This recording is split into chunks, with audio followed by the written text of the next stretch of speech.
салом бинандагони азиз ва хуш омадед ба барномаи ахбори озодӣ ки бо таҳаввулоти тоҷикистону ҷаҳон шуморо ошно мекунад. имрӯз 11 декабр ин мавзӯъҳоро дар мадди назар дорем. имрӯз ҷасади 6 узви хонаводаи Нематовро ки бераҳмона ба қатл расидаанд дар оромгоҳи деҳаи Шуробқалъа ба хок супориданд. рӯзноманигорон барои хабар расондан набояд мавриди озор, таҳдид ё ҳабс қарор бигиранд. мусоҳибаи ихтисосии сафири Амрико дар душанбе бо Радиои Озодӣ. ва ҳар он чӣ кард, ҳамватан кард. муҳоҷирони таксирон мегӯянд баъди фиреби ҳамватанашон бонк мошинҳои онҳоро мусодира намуд. мошинамро шом гузошта хона рафтам, сар мехезам, мошин нест. чанд лаҳза пеш аз шурӯи барнома 6 узви оилаи Нематовро дар шаҳри Конибодон ба хок супориданд. ҷасадҳои Наимҷон Нематов, ҳамсараш ва 4 фарзанди онҳо шоми 8 декабр дар хонаашон дар деҳаи Шуробқалъа ёфт шуданд. бо гузашти 3 рӯз аз марги мармӯзи аъзои ин хонавода то ҳол Вазорати корҳои дохилии Тоҷикистон ё дигар ниҳодҳои тафтишотӣ ҳеҷ хабаре ё шарҳи расмие нашр накарданд. қабл аз барнома аз Фарзон Муҳаммадӣ ҳамкорам дар вилояти Суғд пурсидам ки дар робита ба ин қазия чӣ маълумоти тозае ба даст овардааст. бале шаҳло, ҳанӯз ҳам дар робита ба марги мармӯзи чандин узви оилаи Нематовҳо хабари расмӣ дар сомона ва пойгоҳҳои хабарии Вазорати корҳои дохилӣ нашр нашудааст, вале чандин сокинони деҳаи Шуробқалъа дар суҳбат ба Радиои Озодӣ гуфтанд ки баъди зуҳри имрӯз ҷасадҳоро зери чораҳои шадиди амниятӣ ба хок супориданд. пештар пайвандони оилаи Нематовҳо гуфта буданд ки онҳоро барои муоинаи тиббию додгоҳӣ ба шаҳри Хуҷанд бурда буданд. зоҳиран аз ҷониби тафтишкарон дар кадом вазъу шароит ба ҳалокат расидани Наимҷон Нематови 37 сола, Нафиса Нематови 33 сола, Аминаи 13 сола, Фотима ва Зуҳрои 10 сола ва Муҳаммадюсуфи 2 сола омӯхта шудааст. дар ҳамин ҳол як манбаи мӯътамади Радиои Озодӣ дар Вазорати корҳои дохилӣ гуфт ки кори тафтишоти пешакӣ ба зиммаи муфаттишони додистонии кул вогузор шуда пайи кушодани ҷиноят мутахассисони Вазорати корҳои дохилӣ машғул ҳастанд. гуфта мешавад ки дигар кормандони баландмақоми ин ниҳодҳо низ ба ҷои ҳодиса рафтаанд. Фарзон, ин дасти кам шашум оилае аст ки дар як соли охир пайвандонаш ба таври мармӯз ба ҳалокат мерасанд. оё ҳамсуҳбатони шумо аз ниҳодҳои қудратӣ дар бораи шабоҳати ҳодисаҳо чизе гуфтанд? яъне ин ҳодисаҳо риштаи як занҷиранд ё аз ҳам ҷудо? бале шаҳло, ин саволест ки аксари корбарони Радиои Озодӣ дар шарҳи зери гузоришҳо ё дар суҳбатҳои ҳузурӣ аз мо мепурсанд. айни ҳамин саволро ман ҳам аз ҳамсуҳбатам дар Вазорати корҳои дохилӣ пурсон шудам ва ӯ гуфт ки ҳамин ҷанбаҳои ҳодисаро низ омӯхта истоданд ва ба ин хотир нашри хабари расмӣ ба таъхир афтодааст. чорабиниҳои фаврии ҷустуҷӯӣ идома дорад ва аз натиҷаи ошкоршавии ҷиноят ҳатман тавассути расонаҳо иттилоъ пахш карда мешавад, афзуд ӯ. ин ҳам дар ҳолест ки ҳодисаи мазкур сокинони минтақаро ба ташвиш андохта бисёре аз хонаводаҳо ва пайвандони онҳоро ки дар муҳоҷирати корӣ дар Русия ва кишварҳои дигар ҳастанд нигарон кардааст. хешовандони кушташудаҳо ва сокинони деҳаи Шуробқалъа дониста мехоҳанд ки дар ин хона чӣ воқеа рӯй дод ва сабабу омили марги фоҷиабори онҳо чист. ба нақли наздикон оилаи Нематовҳо тифоқу осуда буда зиндагии миёнҳолона доштанд ва асосан дар Русия кор мекарданд.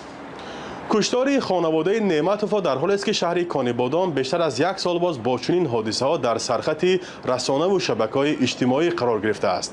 дасти кам чанд аъзои 6 оила дар ин минтақа бо аломатҳои қасдан ба ҳалокат расондан ёфт шудаанд.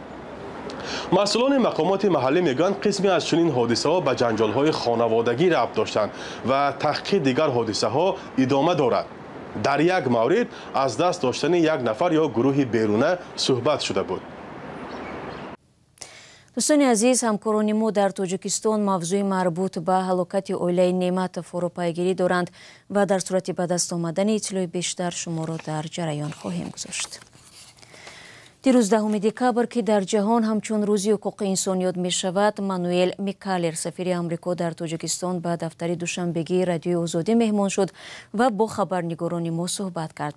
бо истифода аз ин фурсат ҳамкоронамон бо ҷаноби Микалер мусоҳибаи ихтисосӣ доштанд ва аз ҷумла дар бораи интиқоди ҷомеаи шаҳрвандӣ ва рӯзноманигорон оиди як нав бетафовут шудани амрико ба вазъи ҳуқуқи инсон ва маҳдудияту саркӯбҳо дар Тоҷикистон суол доданд.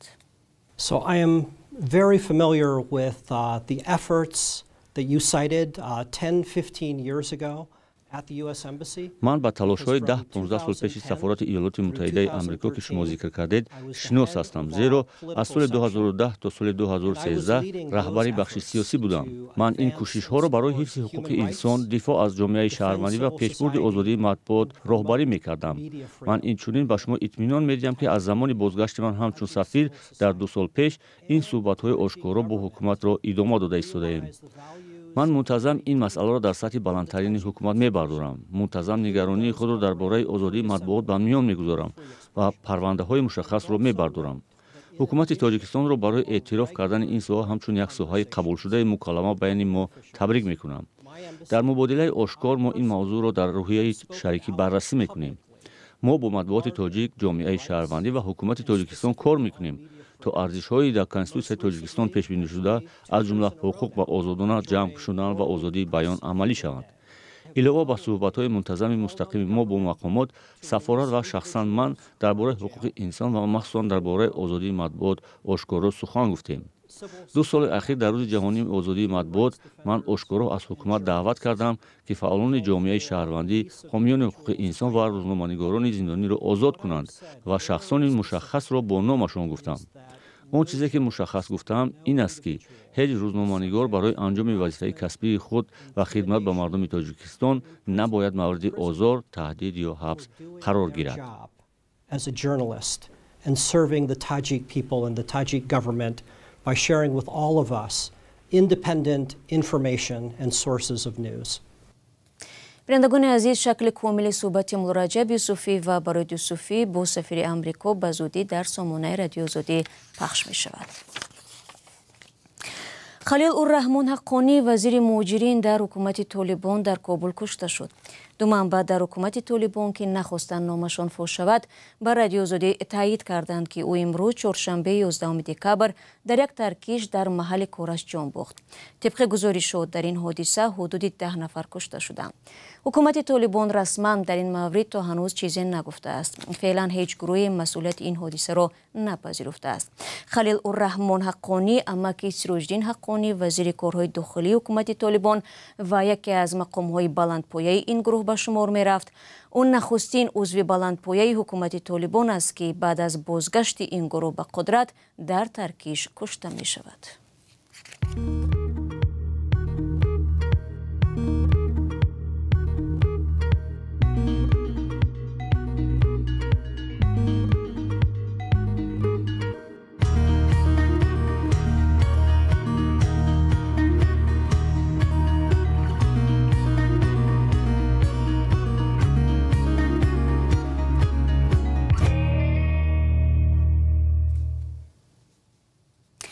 думаи давлати Русия лоиҳаи қонун дар бораи ба мактаб нагирифтани кӯдакони муҳоҷиронро ки забони русиро намедонанд қабул намуд.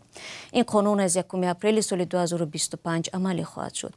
навгонии дигар ин аст ки мақомоти вазорати корҳои дохилии Русия хешу ақрабои муҳоҷирони ихроҷшавандаро дар бораи ҷойи нигаҳдориашон хабардор хоҳанд кард.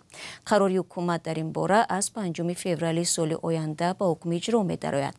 тибқи он, шаҳрванди хориҷие ки дар муассисаи махсус ҷойгир шудааст метавонад аз раҳбари он боздоштгоҳ дархост намояд то ба наздиконаш дар бораи ҷойи нигаҳдории ӯ хабар бидиҳанд. бар илова маълумоти зерин ба сафорати кишварҳои муҳоҷири ихроҷшаванда ва ҷойи кору таҳсили он низ фиристода мешавад. феълан муҳоҷиронеро ки барои ихроҷ ба боздоштгоҳҳои муваққатӣ интиқол медиҳанд, телефонҳояшонро мегиранд ва онҳо имкони тамос бо наздиконашонро надоранд. то кунун садҳо муҳоҷирони бедарак шудае ҳастанд ки пайвандон дар куҷо будани онҳоро намедонанд. ҳолатҳояне ҷой доранд ки баъди моҳҳои ҷустуҷӯ маълум шудааст ки ин муҳоҷирон дар боздоштгоҳҳои муваққатианд ва ё дар маҳбас мебошанд ё ин ки ба ҷанги Украина фиристода шуданд. дар идомаи мавзӯи муҳоҷират садҳо муҳоҷир ки ҳамчун ронандаи такси кор мекунанд мегӯянд аз дасти як нақшаи қаллобӣ зарари молӣ диданд. ба гуфтаи онҳо дар Русия бо пули қарз мошин хариданд, вале акнун ин мошинҳояшонро бонкҳо мусодира мекунанд. муҳоҷирон исрор меварзанд ки онҳоро як ҳамватани худашон фиреб додааст ки нақши миёнравро иҷро карда маблағҳоро ба номи бонк ҷамъоварӣ мекард. хабарнигорони Таҳрир Мигрант Медиа бо ҳамаи ҷонибҳо ҳам суҳбат шуданд ва гузоришро аз Хиромон Бақозода мешунавем. яке мегӯяд Тӯлогон Андашев ӯро дар ҳаҷми 1 миллиону 450 ҳазор рубл, дигаре 2 миллиону 600 ҳазор рубл фиреб кардааст. инҳо дар Москав чун ронандаи таксӣ кор мекарданд. мегӯянд бо миёнаравии ҳамватанашон Тӯлогон Андашев мошинро бо пули қарз харида фиреб хӯрданд. Тӯлогон Андашев тиҷорати худро дорад, вале барои ман ӯ соҳибкор нест. ӯ як қаллобу фиребгар аст. мо пули мошинро пурра пардохт кардем, ҳатто пеш аз муҳлат додем. 5-6 моҳ пеш буд. ман танҳо нестам, шумораи мо зиёд аст ва дар байни мо занҳо ва мардони танҳоам ҳастанд. муҳоҷирон мегӯянд Тӯлогон Андашев ба воситаи таксопарки худаш бо номи 777 регион дар бонкҳои Русия қарз фароҳам мекард. ногаҳон баъди моҳи сентябр мусодираи мошинҳо шурӯъ шуд. мошинамро шом гузошта хона рафтам, сар мехезам, мошин нест. дар гурӯҳи 777 регион мардум навиштанд ки мошинҳои онҳоро ҳам мусодира кардаанд. мошини маро ҳам бонк гирифта будааст. ман ҳам аз ӯ бо қарз хундаи Соларис харидам. 3 сол 50 000 рубли қарзро мураттаб пардохт кардам. чӣ қадар нерву вақту саломатиам сарф шуд, вале қарзро пардохтам. дар натиҷа бе ҳеҷ чиз мондам. ронандаҳо мегӯянд шумори фиреб хӯрдаҳо аз дасти Андашев аз 100 нафар зиёд аст. онҳо мегӯянд ки баъди ҳар пули пардохтшуда имзои худи Андашевро мегирифтанд. хабарнигорони Мигрант Медиа тавонистанд худи ӯро пайдо кунанд. вай гуфт варшикаста шудааст. пулро пардохт накардаам намегӯям, вале мо пулро ба бонк медодем. мо каме кор кардем, вале кори мо барор накард. ман ҳам шикаст хӯрдам ва бонк мошинҳоро гирифт. ман мушкили ронандаҳоро дарк мекунам, чунки аз пушти мошин онҳо нон меёфтанд. худи ман ҳам хеле сахт варшикаста шудам. мардум як мошини аз даст доданд, вале ман беш аз 100 мошинро, чунки ҳамаи дороиамро ба ин тиҷорат сарф кардаму акнун ҳатто пули иҷораи хонаро дода наметавонам. Андашев гуфт зидди бонк ба додгоҳ шикоят карда бозгардони мошинҳоро талаб дорад. моҷаро аз он сар шуд ки 15 мошинро ба Қирғизистон интиқол доданд, дар ҳоле ки чунин ҳақро надоштанд. вақте 10 мошин берун шуд, дар системаи бонкӣ сигнали сурх ба кор даромад ва бонк ҳамаи мошинҳоро гирифт. дар бонк ба ман гуфтанд ки интиқоли дастаҷамъонаи мошинҳо ба хориҷ аз сабаби чунин қарори бонк шуд. бархе нафароне ки дар интиқоли мошин ба Қирғизистон гунаҳгор мешаванд, мавқеи дигар доранд. маро ба Қирғизистон худи Тӯлогон фиристод. вай гуфт ки зудтар бо мошинат бирав. гуфт тамоми чипҳои дохили мошинро хомӯш кун. ман сабти гапҳои ӯро дорам. ҳоло Тӯлогон ба дигар одамон эътимоднома дода мехоҳад тавассути додгоҳ мошинро аз дастам гирад. ман 2 сол кор карда бо оилаам ин қарзро пардохт кардаам. ронандаҳои фиребхӯрда ба полис ва сафорати Қирғизистон дар Русия муроҷиат карданд. ба гуфтаи онҳо феълан ҳеҷ натиҷае нест ва акнун мехоҳанд ба раҳбарияти Қирғизистон муроҷиат кунанд ва мошинҳои бо пули ҳалол харидаашонро баргардонанд. ва ду варзишгари тоҷик Акмал Убайдову Парвиз Каримов дар мусобиқаи қаҳрамонии бокси Осиё ки дар шаҳри Чингмаи Таиланд ҷараён дорад ба даври ниҳоӣ рӯ ёфтанд. Акмал Убайдов дар вазни то 60 кило дар даври ниманиҳоӣ Айдер Абдураҳимовро аз Украина шикаст дода ба финали қаҳрамонии Осиё дар Таиланд баромад. Парвиз Каримов дар вазни то 92 кило бо мағлуб кардани Богдан Толмачев аз Украина барои ширкат дар даври ниҳоии мусобиқа мушарраф шуд. Тоҷикистон дар мусобиқаи мазкур соҳиби 5 медал гардидааст ва ин аввалин бор аст ки дар таърихи бокси тоҷик музанҳои тоҷик дар қаҳрамонии Осиё 5 медал ба даст оварда дар сегонаи беҳтаринҳо ҷойгир гардиданд. дӯстони азиз, нашри навбатии барнома ба анҷом мерасад. ташаккур ки то ин лаҳзаҳо бо мо будед. албатта хабаргузоришҳои аз ин бештару чун ҳамеша метавонед дар вебсайти озодӣ.орг ва саҳифаҳои радиои Озодӣ дар Facebook, Instagram, X, Telegram, TikTok ва YouTube дастрас кунед. худро эҳтиёт кунед азизон. вақту нигоҳбони ҳар яки шумо бошад.